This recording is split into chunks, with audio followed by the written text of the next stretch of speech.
सत्यदेवाय धीमहि तन्नः सर्वप्रचोदयात्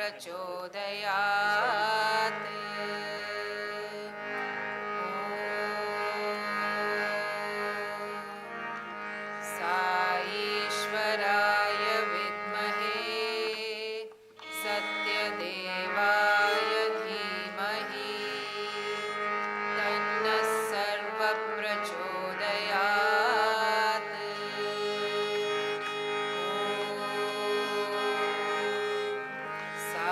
ईश्वराय विद्महे सत्यदेवाय धीमहि तन्नः सर्वप्रचोदयात्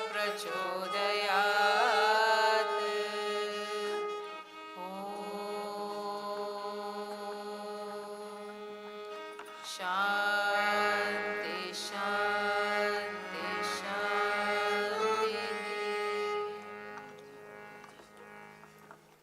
Okay, what's going under the harmonium?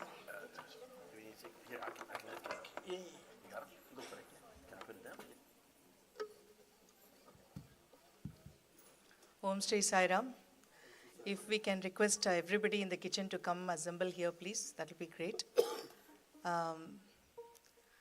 Welcome to Dallas Sai Center. Happy Ladies' Day and also Happy International Men's Day. Thank you. Yes. You see, Swami is always equal. So he assures that like everybody is celebrator, whichever gender you are. My humble pranams to Swami's lotus feet for bringing us together on this very, very special celebratory week. It's only because of him that we are having all these grand celebrations throughout this entire week. And usually we used to start with Ladies' Day. Now we are extending slowly precursor to Ladies' Day. And yesterday was a beautiful Rudram. After the Rudram, guess who stayed back? The altar team. They made sure that it is ready for the Ladies' Day. We give our humble gratitude to them. Thank you so much for keeping it ready for us to come and enjoy. How do you all like the arrangements today? Especially the lobby and the founders hall and the food and everything. It feels very special, right? Thank you. Can we get the crew inside, please, so we can acknowledge them today? Let's acknowledge the crew and our brothers to ensure that like we give them the respect and our love for what all they have done, including the small jasmine flowers with a small pin to put it. How thoughtful it is, right? So it's so cute, huh? Taking pictures. Taking pictures also. So it's amazing. So we welcome all of you to enjoy the rest of the week as well, along with whatever is happening.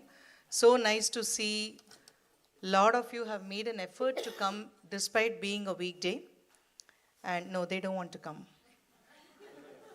Okay, they're not in listening mood. I saw that, yeah. I saw them shaking. Okay, fine. All right. So we thank our audio team for always setting up all the special arrangements. And all of these beautiful ladies sitting here, they have practiced for hours, days, months, just to get ready for today. I would like to recognize Sister Uma and Sister Kritika and Malini for the conception, the planning and the implementation. As always, flawless and very meticulous, taking care of every single thing and bringing all of us together. Those practices are the fun part, isn't it? More than I think the journey matters. The journey was a fun one.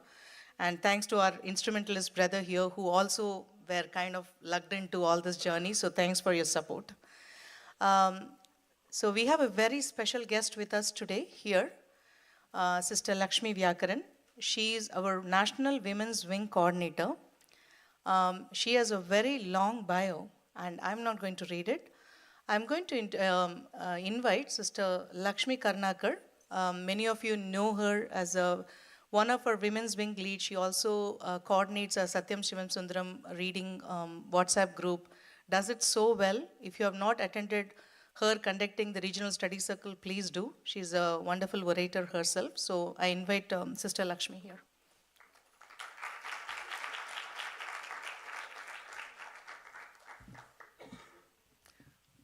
Sai Ram, everybody. Our speaker today, she came into Swami's fold as a 9-year-old when she started attending Bal Vikas in Bangalore, when her family moved to Bangalore. Those were the days when Bal Vikas was in its infancy. Her family became very close to Swami, and she had a few very special interactions with Swami, through which her faith became very strong. Through all these years, she has held Swami close to her heart and risen up all the way to becoming the National Women's Coordinator for the SSSIO, United States. All the people who come into the sphere of her leadership are inspired by her strong conviction, her grace, and her wisdom, and her storytelling. What is closest to her heart is the work that she does with the special needs children. She currently takes SSC online classes for them. And she's working with the Delhi public school system to start a curriculum for them. Her approach to this is a very spiritual approach, which is very different from the conventional outlook.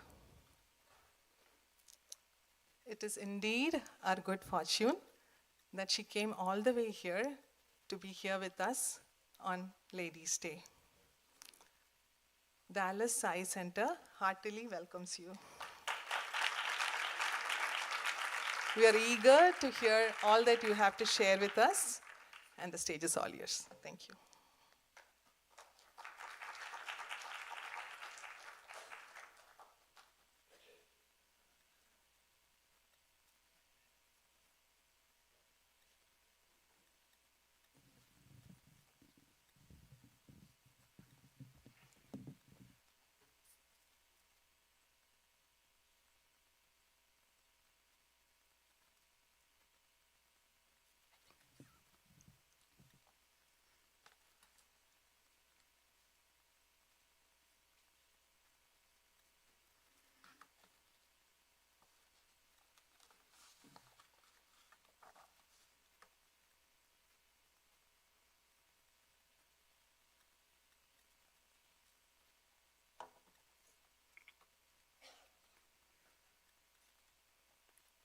His power has no limits.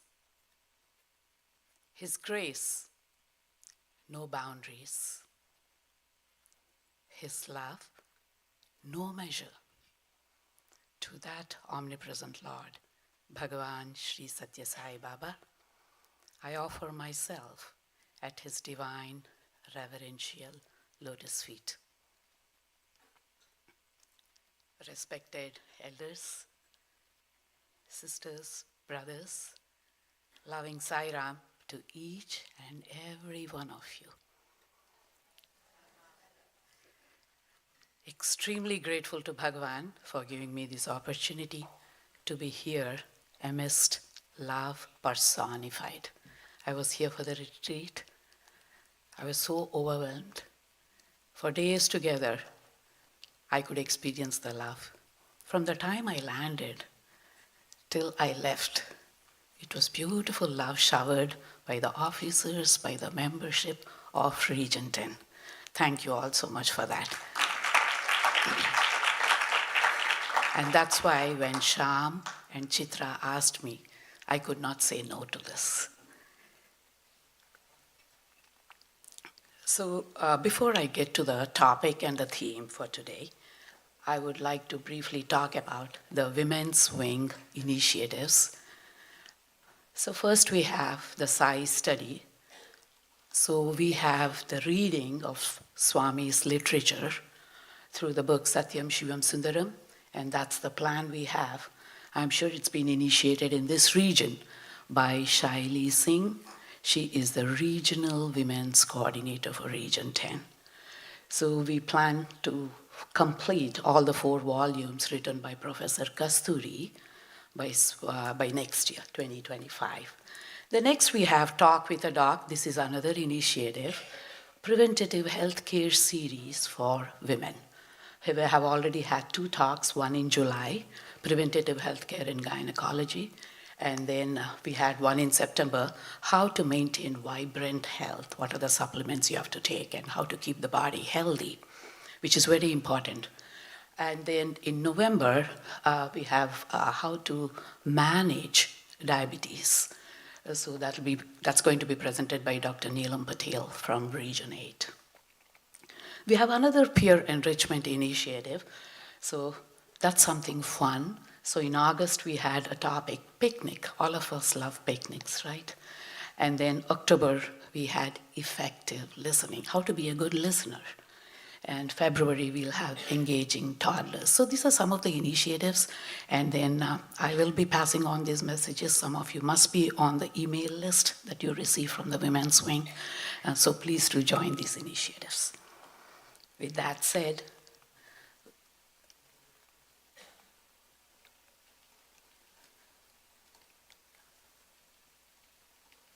okay.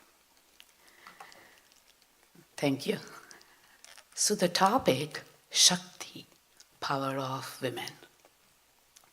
Beginning of all beginnings, there was nothingness, there was silence. Supreme Godhead was referred to as it or that. There was no gender associated with the Godhead. God probably was getting bored with himself, decided to create. He willed creation. So material universe came into existence. Spiritual scientists, visionaries, sages, saints called this material manifesting enormous energy as Shakti. Even, if you connect to the sound and the frequency with which you say Shakti, it creates a little power, right? There's a little shift. It's very empowering, the word itself. Spiritual scientists said that, but then secular scientists, astrophysicists called it the Big Bang Theory formation of the universe. It was given a feminine connotation because it was associated with creation and birth. It can be loosely translated as mother goddess, but then doesn't do justice to this Sanskrit term Shakti. Shakti can be translated as ability, might, power, strength, capability. All these together, put together, will make what is Shakti. And Swami said women are embodiments of Shakti Swarupa. It's wonderful that he's giving us and reassuring us that we have this enormous power within us. But then, where is it? How do we access it? How do we feel it? Right? For us to manifest Shakti, first we have to understand what is it, where is it, and how do we find out, how do we relate to it? Adi Shankara was a spiritual enlightened soul from the 8th century. He was in Benares and he wanted to take bath in the Ganges, so he was going down the narrow lane. There was a lady on the sidewalk with a dead body that was laid across the street. So he comes and then he looks at her and says, "Mother, can you move this body?" Then she looks at him in the eye and tells him, "You say everything is Parabrahman. Why don't you try moving this body?" Immediately, he being a spiritually enlightened soul, realizes he's not speaking to an ordinary lady, it is Shakti herself who had come there to drive home this powerful lesson to Adi Shankara. Because the body is now, there's no vital energy in the body, there's no life force in the body. How will it move? It will not move. So he goes on to meditate on this energy form, and then, of course, has this beautiful composition of Saundarya Lahari, where he has the vision of the mother goddess in all her splendor and grandeur, and he describes in verses put together as Saundarya Lahari. So Shakti is the material manifesting energy. So Shiva is the potential energy and Shakti is the kinetic energy. It is only through Shakti Shiva can display and showcase himself. It is only through Shakti we see all what we see, the tangible universe, stars, moon, sun, galaxies. And it still continues, it's still flowing, right? They say universe has no boundaries. So there's a black and white picture, Totapuri. So he was the spiritual master for Sri Ramakrishna Paramahamsa. He's a wandering monk who would never stay in any place for more than 3 days. He comes to Dakshineshwar and sees Ramakrishna. Ramakrishna was a 27, 28-year-old, radiance on the face. So he's fascinated by him. And then he tells Ramakrishna, I'm going to initiate you into the meditation of the formless. Till then, Ramakrishna was very closely associated with Mother Kali, and he was so enthralled by that physical form that he would sing and dance and play with her, and Mother Kali was at his beck and call. So then Totapuri initiates Ramakrishna. In one day he's able to meditate and reach that formless meditation. He's absorbed in that. And then he's wondering, he had worked for 40 years to get there, whereas Ramakrishna could do it in a single day. And then Totapuri lived with Ramakrishna for 11 months because he was wondering, how is he so associated with Kali? How is he able to do that? During this course, Totapuri falls sick. And then he has dysentery and diarrhea. And so there's stomach upset, stomach pain. He tries all the medications that he knew, but nothing could cure him. So the stomach pain begins to interfere in his spiritual sadhana. So when he's meditating, the pain would distract him. Then he thinks to himself, I've already used this body, I'm enlightened, so let me discard this body, get rid of this body. So the best way to do that, he was on the banks of the river Hooghly. Ganges is called as Hooghly in West Bengal. And so he says, let me just walk into Hooghly, drown myself there. Let me try. So he walks into the Hooghly, walks and walks and walks and walks. Nowhere the water is above his knees. He's wondering, what is this? What's happening here? And miraculously he reaches the other shore, and then from there he turns back and looks, and then there is this huge beam of light from the temple of Kali that is flowing, and then it is controlling all the elements that are within his vision, including all the elements to such an extent that Totapuri could not drown his own body in spite of willing to drown it. So that's how Mother awakens Totapuri to herself. And then he understands that this is another expression of the absolute Parabrahman, and he begins to accept what is manifested. And for the first time in his life, he goes to the temple of Kali. So it was actually a give and take for Ramakrishna and Totapuri. He initiated Ramakrishna into the formless, and then in turn, Totapuri understood what is the importance of the material universe. So, Shiva and Shakti are complementary poles to each other. And both of them have equal status in the divine economy. When the energy is drawn out, it is Shakti, and when it is withdrawn, it is Shiva. So there's a beautiful saying, Bina Shakti Shiva Shavaha, which means without Shakti, Shiva is a corpse. That's why from times immemorial, There's been worship of the mother goddess with the Indus Valley civilization, Mohenjo-daro and Harappa. Archaeological evidence proves that we have this iconic representation of the mother goddess there. And then we also worship mother goddess right from her benevolent forms like Uma, Parvati, Tara, then the warrior forms like Bhairavi, Durga, and then also the very fierce forms like Kali with the protruding tongue, bloodshot eyes, and a garland of skulls around her. You can pick and choose, and that's the beauty of Sanatana Dharma, wide choice. And most of our villages in India also pray to the mother goddess, where we call the mother goddess as Grama Devata, right? We are all familiar with that. And that Ardhanarishwara is the representative where Shiva and Shakti both are complementary to each other. How does Shakti operate? Okay, Swami said we are all Shakti Swarupas, so how does she operate? How do we feel her within us? So she operates through the three gunas, Sattva, Rajas, and Tamas. I'm sure all of you are familiar with this. So Sattva is balance and stability, Rajas is action and imbalance, Tamas is inaction and dullness.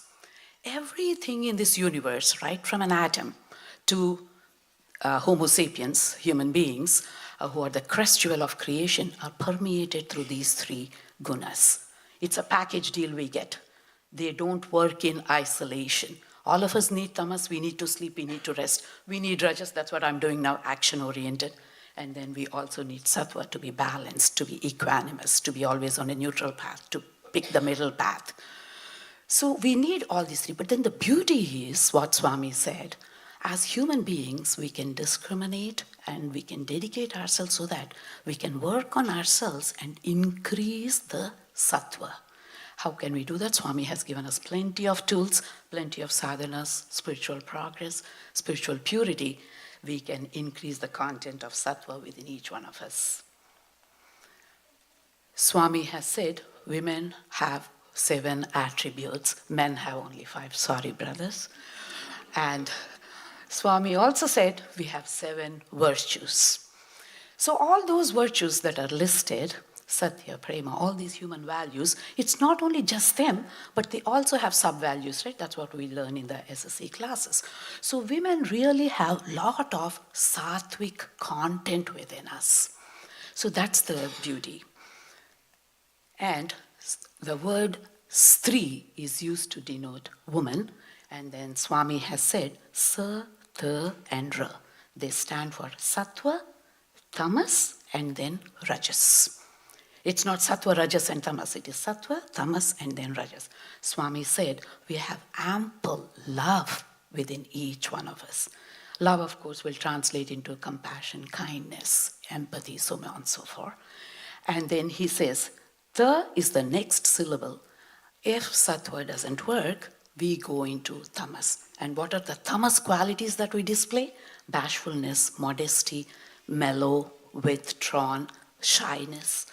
And then the third quality, Swami said, is sacrifice and then high-mindedness. Self-sacrifice. I'm sure all of us can relate to that. All of us make this laundry list of things, and what we want is always at the end of it, right? And Swami said we have ample sattva guna within us. So we can actually work on that.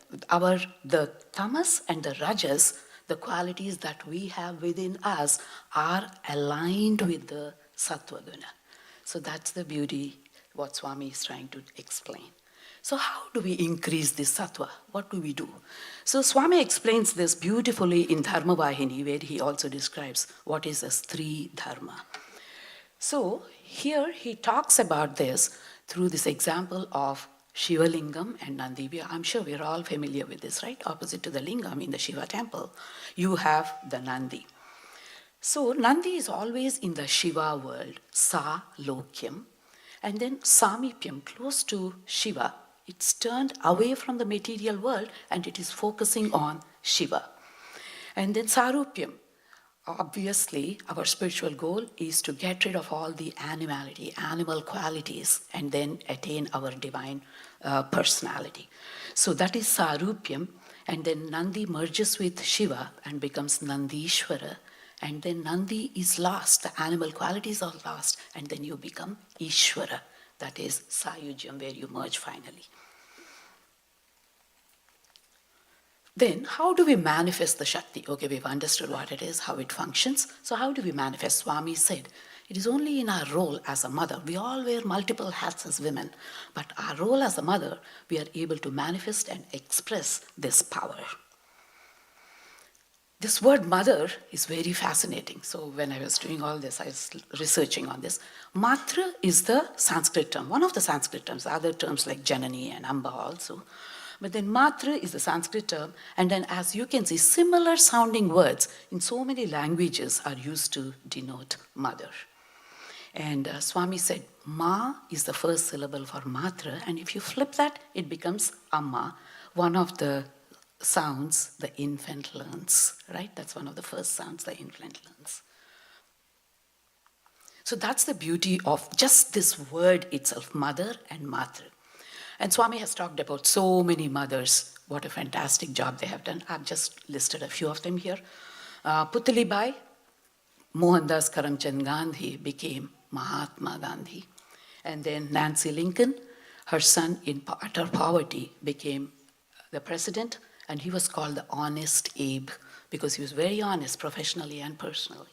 And then Mother Yashoda, she's not a biological mother, she's a foster mother. Imagine raising a godhead. And then who was Krishna? How did she raise him? And what powers she should have invoked from within to keep changing to the personality of Krishna, right? Krishna was a prankster. He was a beautiful flute player. He was a dancer. He was a warrior who killed demons. And he was an astute statesman. He was a politician. Over and above all this, he was a great yogi who gave us the timeless teaching of Bhagavad Gita. Imagine what all she must have gone through as a foster mother. And then we have Sister Agnes, who became Mother Teresa. She was a motherly figure. So mother, actually, it is a concept. And Sister Mother Teresa taught whomever she met to love God. That was her main teaching. So there was this British journalist who was observing what Mother Teresa was doing. She was actually changing the bandage for a person with leprosy, with all the liquid oozing out. So he told her, Mother, I won't do this even for 1,000 pounds. And then she said, even I won't do it for 1,000 pounds, but I do it for the love of God. I would like to draw your attention to Sunil Gavaskar's mother, Meenal. So she was an ardent devotee of Shirdi Baba. Sunil Gavaskar, in the initial stages of his career, was not, of course, in the first 11 of the cricket team. He was always in the extras. So he's getting frustrated, oh, when will I get there and when can I play? And then there's one day that he's really, really frustrated, heartbroken, just drags himself to the team. And then Meenal, of course, is really sad, heartbroken because her son was very sad. Then she prays to Shirdi Baba, and she has a vision of Bhagwan Sri Satya Sai Baba. Swami comes and tells her that don't worry, your son will play for the team. Not only will he play, he'll also make a century. And then she thinks, oh, maybe, but mother loves to look at the positive side. So there was a shop just down the lane where a shopkeeper would sell pictures and posters of gods and godmen and things like that. So she goes to him and describes Swami, and she says, do you have a picture like this? He said, I don't know him, so I have not ordered such picture, I don't have it. So she's a little disappointed, comes back. Something in her triggers, and she goes back to the store again in the afternoon. By then, he would have received a new bundle. So, there's a new bundle that has just arrived, why don't you go look at that? So she searches for that picture of Swami, and it's there all the way at the bottom. So she says, how much do I pay? And then he says, don't pay me anything because I don't know him. I have not ordered that picture. I don't know how it has landed here, but you can take it because you have asked for it. So she brings the picture, puts it on her altar. The telephone rings and Gavaskar is there at the other end. And then he says, I've been given a chance to play because the captain, Ajit Wadekar, has been injured. Not only does he play, but makes a century. And so then she teaches him that have faith in this picture. So from then on, Gavaskar got into the habit of carrying Swami's picture with him wherever he went. And there was no looking back. I'm sure you're all aware, he holds the world record for so many of the cricketing events, right? So that is how she taught her son to love God. So is the story. And by the way, if you want to read more, you can go to Satyam Shivam Sundaram, Volume 5, Chapter 7. That's where this story is there. Then Gnan Prabha Ghosh was the mother of Mukunda. Mukunda later on became Paramahansa Yogananda. So she also taught her son to love God. And then Mukunda loved the black eyes of the mother through which he could sense the love a mother had for the child. That was very special to him. He loved those black eyes of his mother. Unfortunately, mother passes away when Mukunda was 13 years of age. So he's really frustrated, lost, annoyed with himself, very depressed. And however, he begins to search for those two black eyes. And because his mother told him to love God, he looks in the universe. How can I get those two eyes? Where do I find them? Then he has a vision of the mother goddess, and it is best described in his own words. He says, "Seeking and seeking my dead mother, I found the deathless mother. The lost love of the earthly mother, I found my cosmic mother. Seeking and searching in her countless black eyes, I found those two lost black eyes." So these are those wonderful mothers, but the story is not still complete. What happens if children have disabilities? It's my passion, so I have the slide here. So from the scriptures, we have Ashtavakra, who was born with 8 deformities. So the mother is devastated. Her name is Sujata. But however, she says that I have to take care of the child. And then he becomes a profound scholar in his teenage years. And then he enters into spiritual debates, contests. And then there are so many princes and kings that become his disciples. And one of the most popular one is Emperor Janaka. And then he delivers a lot of lessons, teaches him a lot of lessons, which are put together. They called as Ashtavakra Gita. Hari Srinivasan, he was our student at Central San Jose Center. And then he was a child with multiple disabilities. Mother's name is Arya. And 12 years of age, there was no schooling because he was kicked out from every school because he had so many disabilities, tantruming, not able to manage. However, the keen observation of the mother makes her understand that Hari Srinivasan was able to understand, comprehend, and whatever was told to him. So he had receptive language, understanding, and cognition, but did not have the output, the expressive language, totally nonverbal kid. So all he would do for anything was bring out a behavior, because that's the only way he could express himself, because he had no words. So one day they're watching TV, and then she comes and flips the channel. And then he rolls in the floor and then tantrums. And she flicks back the channel, and then he's all perked up and very happy. That's when it gave her the understanding that he's following the serial, whatever is happening, but he's not able to have the output. So she employs a tutor to teach him computer skills. He learns typing, then learns all his letters, numbers, colors, everything, gets mainstreamed, becomes a high school valedictorian, goes on to UC Berkeley, and then now he's at Vanderbilt University doing his PhD in neuroscience, still nonverbal. So when he got the scholarship, he was invited to speak to the alumni of the SSC in Central San Jose Center, and he was interviewed. And when he was interviewed, this is what he said. "Let me first describe my disabilities," says the youngster during an interview with Global Indian Ad. "I have limited speaking due to oral motor apraxia." Apraxia is a speech disability where it's impossible to bring out any intelligible words from inside, from the oral motor apparatus. It's just not possible. Their sounds only, that's how they speak. And of course, he had ADD, he had ADHD, movement issues, body schema challenges. He's always very jerky. Sensory dysregulation and anxiety. Who would have thought I would go anywhere near a college when I was in special education school stacking blocks? So this is the power mothers have. And because Swami said Shakti Swarupa, so whatever be the child, we are capable of giving and then doing all this and then nurturing the children. Story is incomplete without talking about Mother Ishwarama. October 20th, 1940, Swami said, I'm getting away from the family. I have nothing to do with the family. I'm cutting all my ties. I've come here for a mission. Mother Ishwarama was devastated. She was swinging between faith, fear, confusion, stress, nervousness. She didn't know what her son was doing. He was going astray, some other path.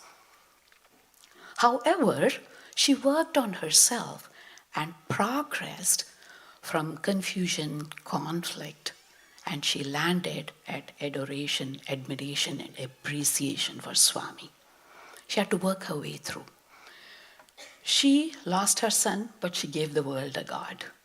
Swami became very close to devotees. He became distant to the mother. Satya became Swami to her. Then what did she do? She aligned to Swami through his teachings and then merged with him. May 6th, 1995, in Vrindavan campus, she calls out in her last moment, Swami, Swami, Swami. And he said, I'm coming, I'm coming, I'm coming. An unlettered, poor woman, how she was able to manifest all these energies and then merge with the divinity.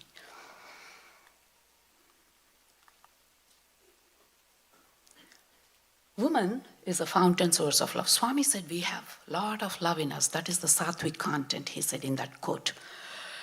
So this is such a beautiful human value. It's such an emotion which can translate easily into bhakti. And women capable of using this to such an extent that you can conquer even death. So this is a story of Satyavan and Savitri. The story is very popular, right? So Savitri is this beautiful, dazzling beauty. She's a princess. Father is a king, King Ashwapati. Kingdom is Madhura. And then she's a beauty. She's scholarly, very luminous personality, very courageous, very brave, had a wonderful understanding of justice, virtues, Kshatriya clan. And so the king had a hard time finding a partner for her. And so he says, go find one for yourself. Very progressive in those days, right? So she goes on a hunt, and then she finds Satyavan in the forest. He was a woodcutter, banished prince. His father was blinded by the enemy and then thrown out of the kingdom. So they were all in the forest in exile. She falls in love with him and she comes back and says, I want to marry that man. And as a divine plan, Sage Narada comes on the scene. He's a divine messenger and an astrologer. And he says, Satyavan is going to have lifespan of 1 year from the date of his marriage. Think about it twice. She says, no, I've given my heart. I'm ready to take on this challenge. I'm not going back. So she marries Satyavan, leaves behind all the luxuries and the riches of the kingdom, follows him into the forest. And on the fateful day, she accompanies him into the forest.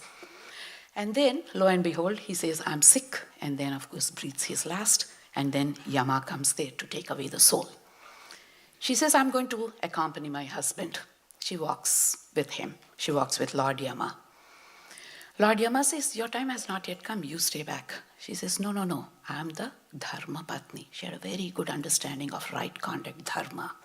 She says, no, no, no. And I'm his Saha Dharmacharini. I have to walk along with him. So that's what I am here for. And I'll walk. Imagine her position there. Loved one has almost, he's been carried away by Yama. And then she's trying to confront him. She's trying to fight him. She's trying to justify why she has to walk with him. Look how she's made and what iron woman, right? And then how she's able to manifest that power from within at that right moment. It's really very difficult. But look how she did it. And so she walks with Yama and then she talks to him about dharma and everything. And then Yama is extremely impressed with her and he says, ask for a boon. And then she says, okay, so here is a chance. So she says, restore the eyesight for my father-in-law and then get the kingdom back. He said, yes, done. Then he says, now you go back. I've given you what you wanted. She says, no, no, no, no, no. I'm still following you. I have not asked you to return my husband. I'm just doing what I have to do. You do what you have to do. So she walks with him. And then further, she discusses so many other things with Yama. And then he's further inspired. He's further really. It's a two-way, unparalleled conversation that she has with Yama. So he says, okay, ask for one more boon. She says, bless me that I should have 100 sons. Yama, she tricks him. And so he says, yes, you can. How can she do that without Satyavan? So she brings back Satyavan. So that is the beauty, and that is the power that Savitri was able to manifest. And in the modern times, in the Bhakti movement, I'm sure all of you have heard of Mirabai.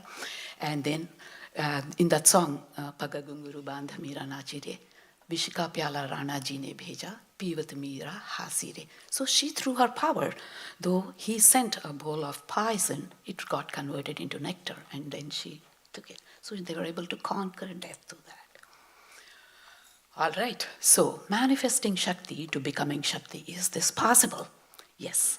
So I'm going to talk about Ma Sharada. She was born in Jairambhati, a small village in West Bengal, and she married Ramakrishna at the age of 5 or 6 when Ramakrishna was 22. So that age gap was very acceptable in those days. So both of them went their way after marriage. She went to her mother's house, and Ramakrishna went to Dakshineshwar because he was a priest at the temple of Kali. When she attained the age of 18, there's a rumor in the village that Ramakrishna has gone mad. Little did the villagers know, he was mad, definitely. Mad with what? In love for Kali. So she says, oh no, I have to go and serve him. So she walks and comes to Dakshineshwar. And then first thing, Ramakrishna welcomes her. And so she's happy that he's sane and not insane. And then, long story short, Ramakrishna says, now that you have come here, what do you want me to do? Do you want me to be a householder? Or do you want me to be on my path of spirituality? Because by then, Ramakrishna was deep into spirituality. His whole day was filled with spiritual activities and nothing else. She's a very intelligent woman. She says, how do you view me? What am I to you? Tell me that first. So Ramakrishna says, you are another version of the mother goddess. Then she says, okay, fine. Then you continue on your spiritual path. So both of them lived in 2 separate quarters. However, she did fulfill all her duties as a wife. She would cook for him, get all the puja articles ready for Ramakrishna. So one day, she made all the food, and there was a young woman who came and said, can I carry the food to the master? She said, yes, definitely. So the young woman carries food to the master to his room, and then later on, Ma Sharada goes and joins, and then Ramakrishna says, why did you send the food through that young lady? You should have come. She says, oh, I'm sorry, I'll do it next time. But then she says, I have a question for you. If I'm a version of Mother Goddess, isn't she another version of the Mother Goddess? So this was this kind of a spiritual working relationship the husband and wife had. And both of them turned out to be very enlightened and evolved souls. So Ramakrishna passes away, and then the whole responsibility falls on Mother Sharada. The kind of relationship they had with each other, Ramakrishna saw Mother Sharada as a wife, as a disciple, and as a version of Mother Goddess. And then Ma Sharada looked at Ramakrishna as a husband, as a god, and as a master. So when the whole responsibility came on her, all the disciples became her disciples, and there was the construction of the temple going on one side. Ramakrishna order was emerging with Vivekananda as a leader. So with all these responsibilities, she also had a very troublesome family, very greedy for material wealth, interfering in the spiritual activities. So she had one disciple who was working kind of an office manager for her. So he is so overwhelmed by all this chaos around Ma Sharada. He says, I want to get out of my responsibilities. I don't want to be working anymore as an office manager. She says, okay, that's fine. So he bows down to her feet. And then as he gets up, instead of seeing Ma Sharada, he sees the Mother Goddess there. Immediately he goes into samadhi and has tears. And then he says, no, I will start working for you. Towards the end of her life, she had arthritis, severe arthritis. She was lying down, and there's a monk who was kind of massaging her legs. He thinks, oh, she's getting very old, a lot of wrinkles on her legs. As he's thinking, as these thoughts are emerging, he'll see that all the wrinkles are vanishing, and then he moves his gaze to the face of the mother. Instead of Ma Sharada, it was the Mother Goddess that was lying there. And so she could be in and out. She could switch her forms. And her disciples best describe her as, there was no mother who was more godly than her. there was no goddess who was more motherly than Ma Sharda. So with that said, I think we have covered a lot of stuff. Thank you all for listening so patiently. I appreciate all that. Thanks to all the brothers for putting up. But there is this one very special quote for Swami, which I'm going to leave all of you with. Who is the lady here? All are women. Simply because you wear pants and shirt, you do not become a Purusha. The one who wears a body is a Stri. Jai Sai Ram.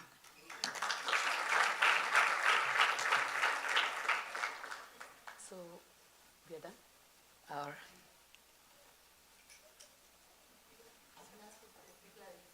yeah, sure. Any questions? Any comments? Sure, go ahead. Thank you so much, sister. I did not understand. This one? Yeah. Can you Yes. please explain? Yes, sure. Anybody would like to try to explain? I've talked enough.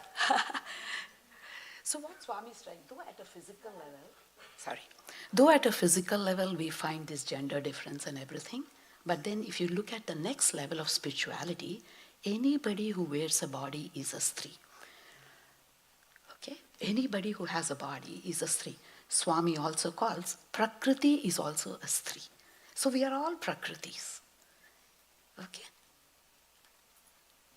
Thank you so much. Of course. So is Swami trying to say that we are all first women, and then there is another The part next of- level, yes. if you look at the next level, all of us are women.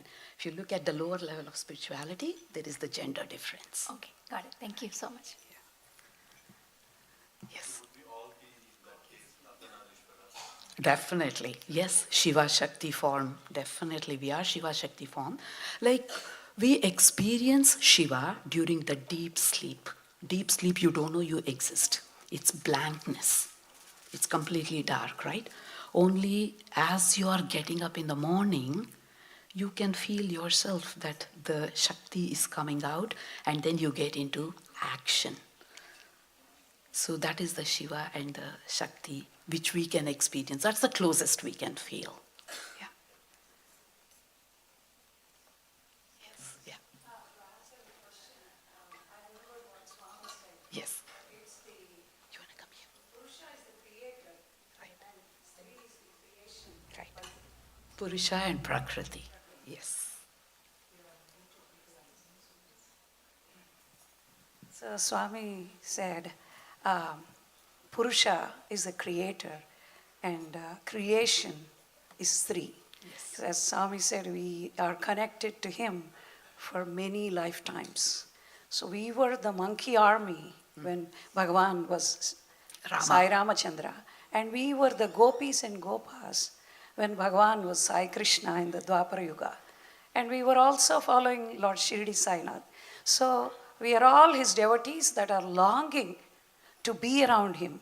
So he says it's only one Purusha that's divine, Right. and all of you.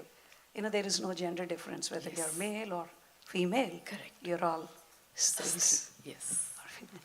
Thank Even you. in Bhagavad Gita also Krishna says the same. Thank you so much, Sarojini, for that. Yes.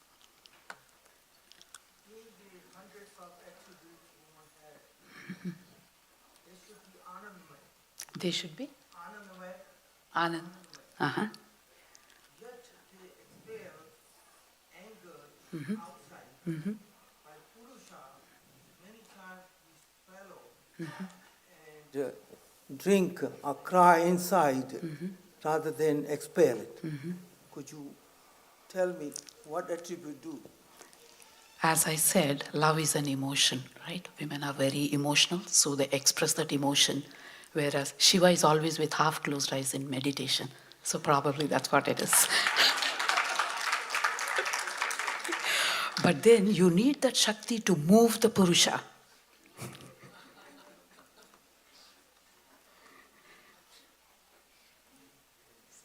Yes. Thank you all. Sai Ram.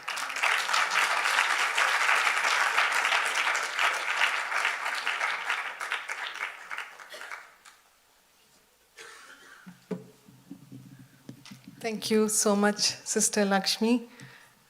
It was just amazing. I think all of us are just completely bowled over by where all she took us. Right from Shiva and Shakti and Adi Shankara and Totapuri and Sri Ramakrishna, Sunil Gavaskar, and even to Hari Srinivasan, where all she took us. She has given us so much to think about, reflect on, absorb for many days. Like you said you went away from Dallas and you were filled with what happened in Dallas. The same way I think we are all going to be mulling over about all the things that you talked about. Thank you so much. It was just amazing. You reminded us of the dormant power within us. So much to reach for, so much to achieve. And thank you so much. Thank you so much for sharing your faith and your wisdom and your storytelling with us. Thank you.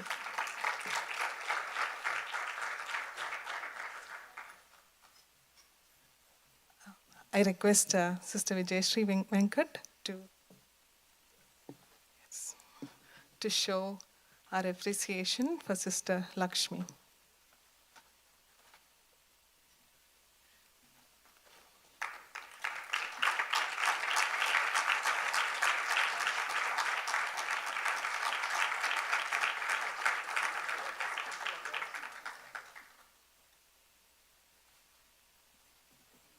Thank you. Thank you very much.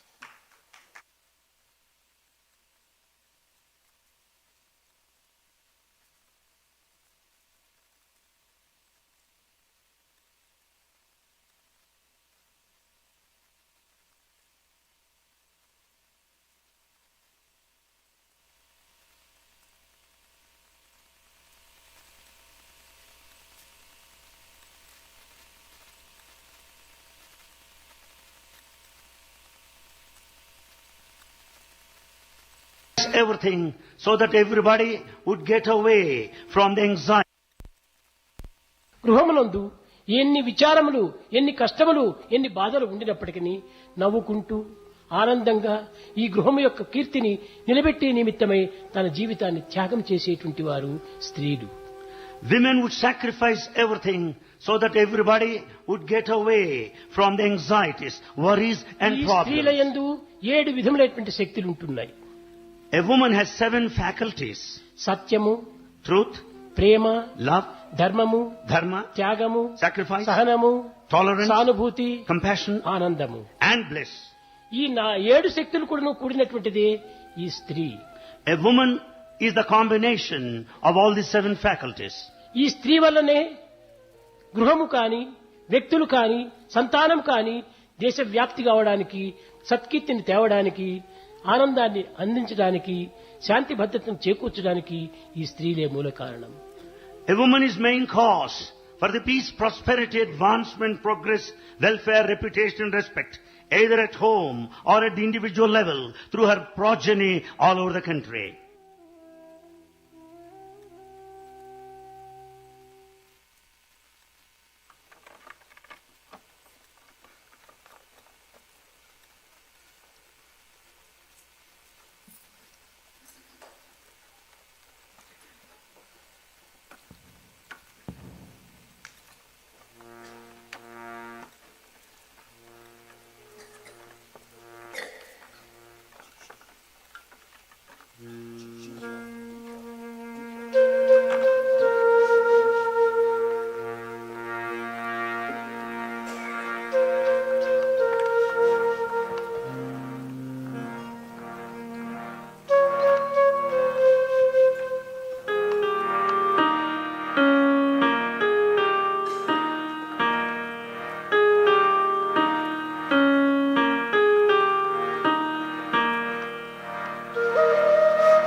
O Lord, make the whole of my life as pure as the flame before me. Let it consume itself in the fire, the warmth of love to all around me. At the end of it all, let there be nothing left of me to keep me from merging in you. The Lord of the universe is here, Swami Satya Sai is here. Come to save devotees everywhere, come to bless his children everywhere. Born at Puttaparthi, the Lord of the universe is here. Calm and tranquil like the moon, shining with divine inner light, filling all with bliss satisfied. He's always serving those in need, answering the prayers of devotees, giving grace to you and me. The Lord of the universe is here. Sai, you are true to God Himself. Mother, you are everything to us. Father, you are everything to us. You are the divine primal energy, manifests all that we ever see. You are the one reality. The Lord of the universe is here. Sigh with the sacred form of all universal radiance divine.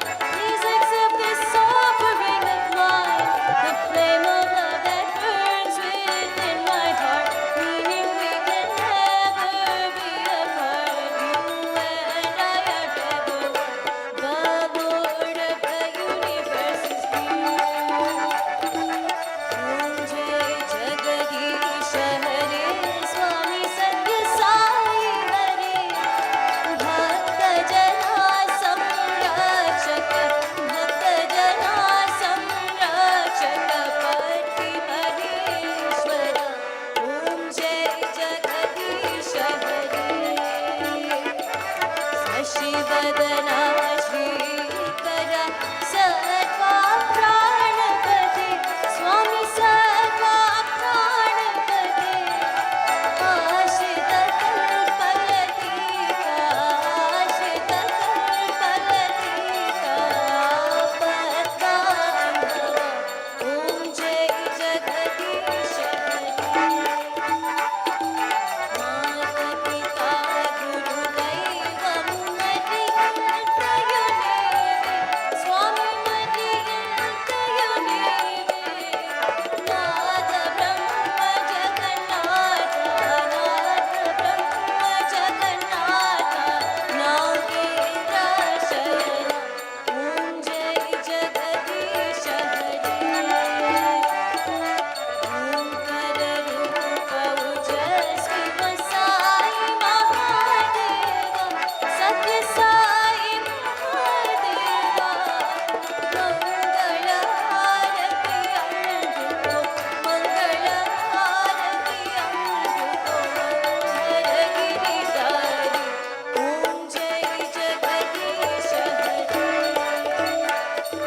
Narayana Narayana Satya Narayana Narayana Narayana Narayana Narayana Satya Narayana Narayana Satya Narayana Narayana. Om Jai Sadgurudeva. Narayana Narayana Satya Narayana Narayana Narayana. Narayana Narayana Satya Narayana Narayana Satya Narayana Narayana. Om Jai Sadgurudeva. Narayana Narayana Satya Narayana Narayana Narayana.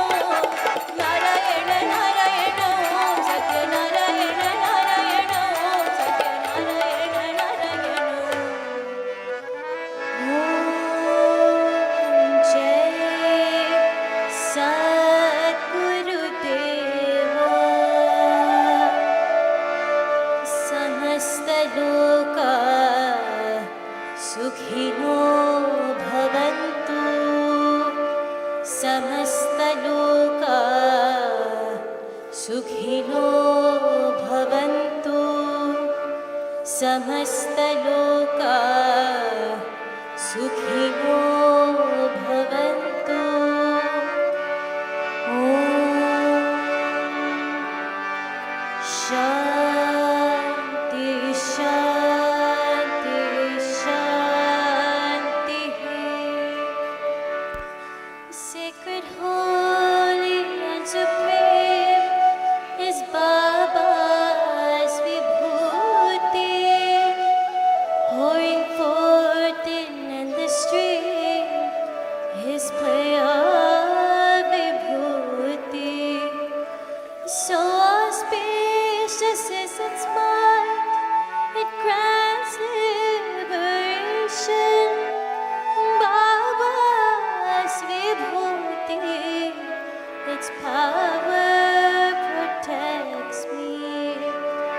Paramam pavitram Baba Vibhutim, Paramam vichitram Leela Vibhutim, Paramartha Ishtartha Moksha Pradhanam Baba Vibhutim Idamashrayami. Paramam pavitram Baba Vibhutim, Paramam vichitram Leela Vibhutim, Paramartha Ishtartha Moksha Pradhanam Baba Vibhutim Idamashrayami. Paramam pavitram Baba Vibhutim, Paramam vichitram Leela Vibhutim, Paramartha Ishtartha Moksha Pradhanam Baba Vibhutim Idamashrayami.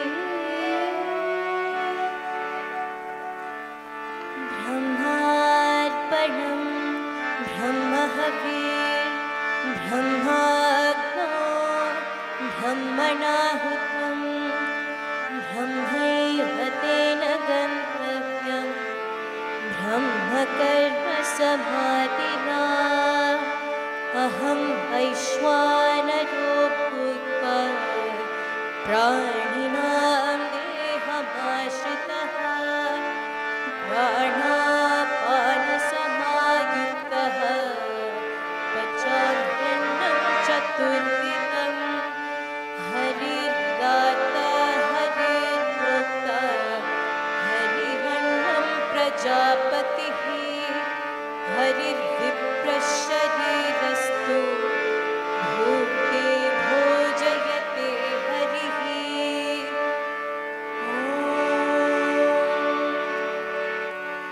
शान्ति शान्ति शान्तिः।